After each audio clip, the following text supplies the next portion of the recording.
Mixture के बारे में। तो मिक्सचर क्या होता है? Mixture is the impure substance. हमने कंपाउंड का पढ़ा था, वो क्या था? प्योर। और मिक्सचर क्या है? इम्प्योर। इम्प्योर सब्सटेंस है जो मुश्तमिल होता है दो या दो से ज़्यादा प्योर सब्सटेंसेस पे। खुद क्या है? इम्प्योर है, लेकिन ये मुश्तमिल किस पे होता है? दो से ज़्यादा प्योर सब्सटेंसेस पे। और ये जो प्योर सब्सटेंस होते हैं ये अपनी केमिकल करेक्टरिस्टिक्स जो होती हैं उन्हें बरकरार रखते हैं। तो इसे हम कहते हैं, ये क्या है? मिक्सचर। यानी कि ऐसा इम्प्योर सब्सटेंस जिसमें दो या दो से ज़्यादा प्योर सब्सटेंसेस होते हैं और ये प्योर सब्सटेंसेस अपनी केमिकल करेक्टरिस्टिक्स को बरकरार रखते हैं, उसे हम क्या कहते हैं? मिक्सचर। तो इसे हम डिफ़ाइन कैसे करेंगे? An impure substance that consist to or more pure substances that retain their chemical characteristics is called mixture। अब मिक्सचर क्या होता है? मिक्सचर आपको फॉर एग्जांपल एयर का है। एयर का मिक्सचर आपको पता है, एयर में क्या होता है? डिफरेंट गैसेस होती हैं, ऑक्सीजन, कार्बन, नाइट्रोजन। तो ये क्या है? ये एयर हमारा किस पे मुश्तमिल है? प्योर सब्सटेंसेस पे मुश्तमिल होता है। और आप देखें, अगर ऑक्सीजन है, कार्बन है, तो इन्होंने अपने अपने करैक्टरिस्टिक्स कायम रखे हुए हैं। ये नहीं है कि ऑक्सीजन ने कार्बन के करैक्टरिस्टिक्स ले लिए हैं, कार्बन ने ऑक्सीजन के, बल्कि ऑक्सीजन अपना काम कर रही है, कार्बन डाइऑक्साइड अपना काम कर रही है, नाइट्रोजन अपना काम कर रही है।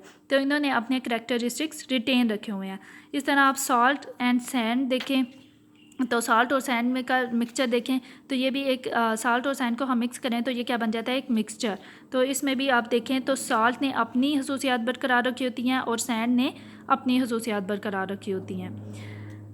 अब हम इसके देखते हैं कि इसका इसकी ऑब्जर्वेशन की तो इस क्या पता चला। हमने साइंटिस्ट ने इसकी ऑब्जर्वेशन की तो ये पता चला कि ज़्यादातर यूनिवर्स में जो मैटर है वो किस फॉर्म में पाया जाता है? एज आ मिक्सचर।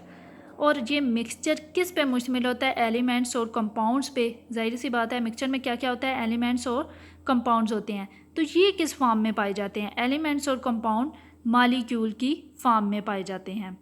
ये इन्फॉर्मेशन है जो मैं थोड़ी सी आपको बता रही हूँ। फिर उसके अलावा क्या हमने देखा कि कुछ मालिक्यूल के फॉर्म में पाए जाएंगे, तो ज़ाहिर बात है फिर क्या होगा? कोई मोनोएटॉमिक मालिक्यूल होगा तो कोई पॉलीएटॉमिक मालिक्यूल होगा।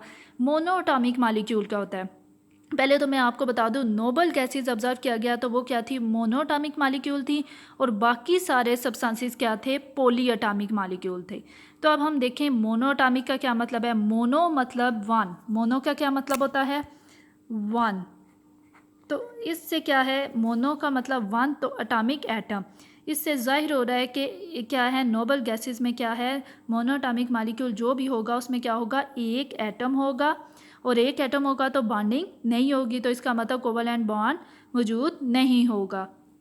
तो ये नाम रिप्रेजेंट कर रहा है कि composed of just one atom and lacking of the covalent bond. Now polyatomic molecule. तो पॉलीएटॉमिक मालिक्यूल क्या होता है? जो दूसरे सब्सटेंसेस थे तो वो क्या है? पॉली का मतलब ज़्यादा, तीन या ज़्यादा, वो ज़्यादा एटम्स। और एटॉमिक का मतलब एटम्स। तो इसमें क्या है?